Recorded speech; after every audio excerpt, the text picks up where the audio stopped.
Viewers, आज मैं आपको इंटरेस्टिंग न्यूज़ सुनाऊंगी। सुनेंगे ना। कराची के इलाके सरजानी टाउन में इतने ज्यादा चूजे मौसम का मजा लेने आ गए।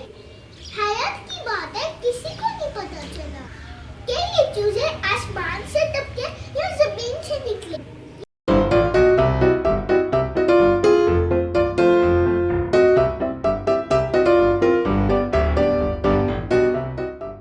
पिक्चर जो आप देख रहे हैं, ये सरजानी टाउन में नॉर्दर्न बाईपास की है। इस मार्च 2020 को लोगों ने इतने ज्यादा चूजे देख लिए तो हैरान रह गए। पुलिस ने इंक्वायरी की तो पता चला कि कुछ लोग खराब अंडे फेंककर चले गए। गर्मी की शिद्दत से इन खराब अंडों में से चूजे निकल आए।